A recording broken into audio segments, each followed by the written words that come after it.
নমস্কার, দেখছেন talk to Bangla. আমি অভিষেক রয়েছে আপনাদের সাথে। এই মুহূর্তে যে খবর নিয়ে উপস্থিত হয়েছি, নিতিন নবীন ভারতীয় জনতা পার্টিতে একদম সর্বোচ্চ পর্যায়ে বর্তমানে বসে আছেন, কিন্তু সেই নিতিন নবীনকে যখন প্রধানমন্ত্রী নিজের বস বলে সম্বোধন করেন, সেখানে নিতিন নবীনের সভার এরকম করুণ অবস্থা কেন?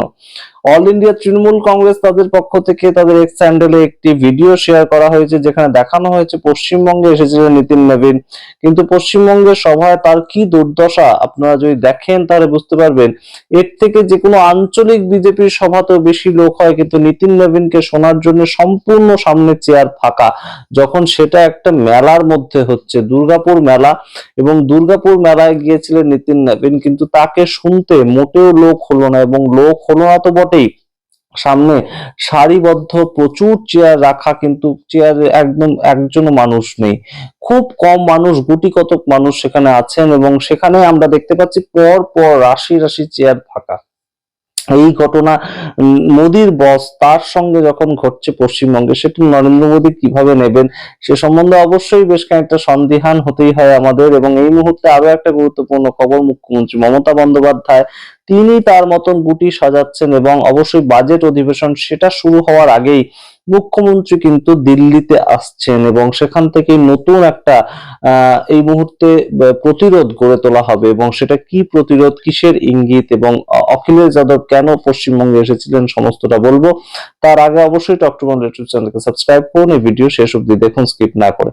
মুখ্যমন্ত্রী মমতা বন্দ্যোপাধ্যায়কে নিয়ে বলার আগে এই মুহূর্তে আমাদের একটু নিতিন নবীনকে নিয়ে বলতে হয়। নিতিন নবীন হয়তো এখনো পর্যন্ত তেমন একটা ফেস হয়ে উঠতে পারেননি যাকে শোনার জন্য মানুষ জড়ো হবে, কিন্তু নিতিন নবীনকে হঠাৎ করেই আনকোড়া ভাবেই একদম তুলে আনা হলো সর্বভারতীয় সভাপতির জায়গায়। নিতিন নবীনের কথা আপনারা আগে কতজন শুনেছেন? সর্বভারতীয় সভাপতির জন্য বহু মানুষের নাম উঠে আসছিল, আমরা বহু মানুষের নাম নিয়ে এর আগে চর্চাও করেছি, কারা হতে পারেন সর্বভারতীয় সভাপতি। যে কোনো কমন নাম সেগুলো নিয়েই চর্চা হচ্ছিল, কিন্তু এই জায়গা থেকে এই মুহূর্তে নিতিন নবীন যেভাবে উঠে এলেন, বিহারের একটা ভোট তাকে দায়িত্ব দেওয়া হলো এবং সেটা তিনি একদম পালন করলেন, কিন্তু সেখান থেকে তাকে যেভাবে নিয়ে আসা হলো, এর আগে কারা কারা ভারতবর্ষে এই যে ভারতীয় জনতা পার্টি তার সর্বভারতীয় সভাপতি হয়েছেন বলুন তো? 2006-7 সাল থেকে যদি আমরা একদম হিসাব করতে শুরু করি, তখন সর্বভারতীয় সভাপতির দায়িত্বে ছিলেন আজকের প্রতিরক্ষা মন্ত্রী রাজনাথ সিং। তার পরবর্তীতে তিনি ছিলেন, আমরা দেখতে পেয়েছি, নীতিন গাডকারি। তার পরবর্তী যিনি ছিলেন আবারও রাজনাথ সিং মাঝখানে হাল ধরেছিলেন, এবং তারপরে ছিলেন অমিত শাহ। অমিত শাহ যিনি নাম্বার 2 হয়ে উঠেছেন দিনে দিনে, এবং তার পরবর্তীতে অমিত শাহ যখন ছেড়ে চলে এলেন, একদম বকলমে তিনি এতদিন চালাতেন, এখনো হয়তো তিনিই চালাবেন, কিন্তু তারপরেও এসেছিলেন জেপি নাড্ডা। জেপি নাড্ডা অত্যন্ত বেশ একটা পরিচিত তো বটেই। তো সেই জায়গা থেকে জেপি নাড্ডার পর হঠাৎ করে কেন নিতিন নবীন সেই জায়গাটায় উঠে এলেন, এটা কিন্তু প্রশ্ন ওঠে বটেই। এবং নিতিন নবীন এমন কিছু তার যে অভিজ্ঞতা বা এমন কিছু তার যে পরিচিতি তৈরি হয়েছে সারা দেশব্যাপী, দেশের নেতা হওয়ার জন্য, সেটাও কিন্তু নয়। এবং তার একটা প্রতিচ্ছবি সরাসরি কিন্তু আমরা দেখতে পেলাম দুর্গাপুরের সভাতে। এবং যে বিজেপি এই মুহূর্তে স্বপ্ন দেখছে যে ভারতীয় জনতা পার্টি সরকার তৈরি করবে 2026 এপ্রিল মাসে, সেই বিজেপির একজন সর্বভারতীয় সভাপতি আসছেন, এবং সামনে রাশি রাশি চেয়ার ফাঁকা। তো তৃণমূল কংগ্রেস সেই বিষয়টাকে নিয়ে বলছে যে এইটাই হবে 2026-এ। ভারতীয় জনতা পার্টিকে আদপে কেউ পছন্দ করে না পশ্চিমবঙ্গে, এবং তাদের সাংগঠনিক কতটা দুর্বল তারা, এটার থেকেই কিন্তু বোঝা যায়। অবশ্যই একটা পার্টি কেন তাদের সর্বোচ্চ নেতৃত্ব আসার সময় মানুষ সামনে রাখতে পারে না? সারা পশ্চিমবঙ্গ থেকে দরকার হলে গিয়ে দুর্গাপুরের মানুষ বসতে পারতো, কিন্তু সেটা কেন হলো না, এই প্রশ্ন এই মুহূর্তে ওঠে। সাংগঠনিক দুর্বলতা একটা বড় সড়ো কিন্তু প্রভাব ফেলতে পারে পলিটিক্স এর ক্ষেত্রে। তৃণমূল কংগ্রেস এসআইআর এর ক্ষেত্রে তারা যে জায়গাটা একদম দেখিয়ে দিয়েছে, প্রত্যেকটা পাড়ায়, প্রত্যেকটা বুথে, প্রত্যেকটা অঞ্চলে একদম তারা রীতিমতন ক্যাম্প খুলে এসআইআর এ মানুষের নাম, তাদের ভোটারদের নাম তোলার একটা প্রক্রিয়া তৈরি করেছে। কিন্তু সেক্ষেত্রে কেন ভারতীয় জনতা পার্টি, তারা 2021-এ পারেনি, ঠিক আছে, মেনে নেওয়া যায়, কিন্তু 2026, 5টা বছর পেরিয়ে গিয়েছে, এখনো তাদের সাংগঠনিক দুর্বলতা এই পর্যায়ে কেন, এটা নিয়ে কিন্তু প্রশ্ন ওঠে। এবং প্রধানমন্ত্রী তার বস এইভাবে যেভাবে অপদস্থ হলেন, সেটাকে নিয়ে প্রধানমন্ত্রী বা স্বরাষ্ট্রমন্ত্রী কি মন্তব্য করবেন, কি ভোকাল টনিক দেবেন পশ্চিমবঙ্গের নেতাদের, আমরা দেখার অপেক্ষায় থাকবো। কিন্তু এই মুহূর্তে বড়সড় আপডেট যেটা উঠে আসছে, মুখ্যমন্ত্রী মমতা বন্দ্যোপাধ্যায় তিনি অখিলেশ যাদবের সঙ্গে বৈঠক করার পরেই এবার উড়ে যাচ্ছেন কিন্তু দিল্লিতে, এবং দিল্লিতে গিয়ে তিনি কিন্তু একটা রণকৌশল ঠিক করবেন। এবং আপনাদের মনে রাখতে হবে, অভিষেক বন্দ্যোপাধ্যায় 2025 সালের শেষ দিন অর্থাৎ 31 ডিসেম্বর তিনি বলেছিলেন ইলেকশন কমিশনার জ্ঞানেশ কুমারের সঙ্গে দেখা করে যে আমরা কিন্তু এই মুহূর্তে সরাসরি আমাদের বক্তব্য বলে গেলাম, এর পরবর্তীতে যদি আর কিছু বলতে হয় তাহলে আমরা দিল্লিতে এসে ইলেকশন কমিশনের দপ্তর ঘেরাও করব।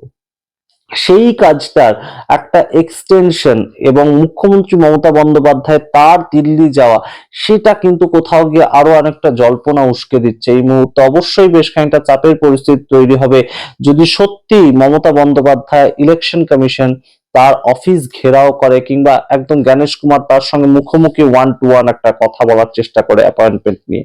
তো এই বিষয়গুলো যেমন উঠে আসছে, তেমন ভাবেই উঠে আসছে এই মুহূর্তে যে ইন্ট্রিম যে বাজেট পশ্চিমবঙ্গের ক্ষেত্রে, এই যে 2026-এর বিধানসভা ভোট, তার আগে শেষ বাজেট পশ্চিমবঙ্গ সরকার পেশ করবে।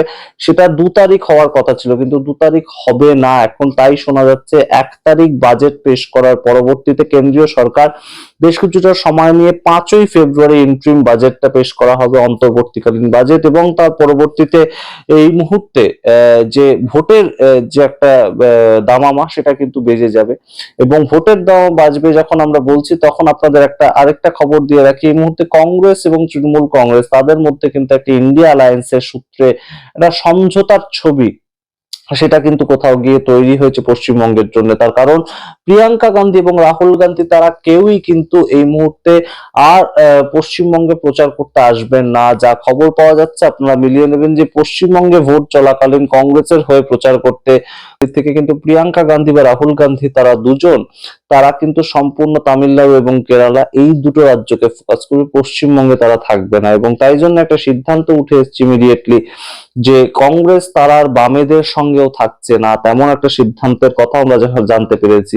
তো সেই জায়গা থেকে তৃণমূল কংগ্রেস সম্পূর্ণ যাতে স্পেসটা পায় এবং লড়াইটা যাতে নিজেদের মতন করতে পারে, সেই জন্য একটা নতুন প্রেক্ষিত তৈরি করে দিতে চাইছে কংগ্রেস, এবং সেটাকে অনুমোদন দিয়েছে জাতীয় কংগ্রেস। অধীর চৌধুরী তার বেশ কিছুটা অপছন্দ হলেও এই বিষয়টা কিন্তু পশ্চিমবঙ্গের ক্ষেত্রে হচ্ছে, এবং তার ভিত্তিতেই কংগ্রেস, তৃণমূল কংগ্রেস নেত্রী মমতা বন্দ্যোপাধ্যায় এবং অখিলেশ যাদব তারা একত্রিত হয়ে দিল্লিতে লড়াইটা করবে।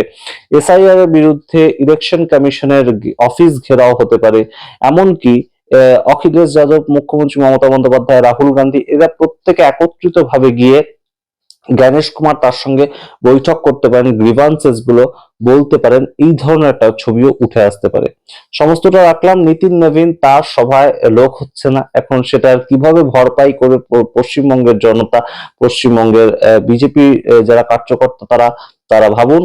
এবং অন্যদিকে অন্য অন্য যে প্রেক্ষিতটা তৈরি হয়েছে ইন্ডিয়া অ্যালায়েন্স, তাদের মধ্যে যে একদম দ্বন্দ্ব মুছে গিয়ে কংগ্রেস এবং তৃণমূল কংগ্রেস একত্রিত ভাবে না লড়লেও তৃণমূল কংগ্রেসের বিরোধিতা করার জন্য কংগ্রেস বামেদের হাত ধরবে, সেটাও কিন্তু আর হচ্ছে না। এবং রাহুল গান্ধী বা প্রিয়াঙ্কা গান্ধী কেউই আসবেন না পশ্চিমবঙ্গে তৃণমূল নেত্রী মমতা বন্দ্যোপাধ্যায় তার বিরোধিতা করবার জন্য বা তার বিরুদ্ধে প্রচার করবার জন্য, সেটাও কিন্তু একটা ছবি উঠে এলো। সমস্তটা মিলিয়ে আপনাদের সামনে রাখলাম।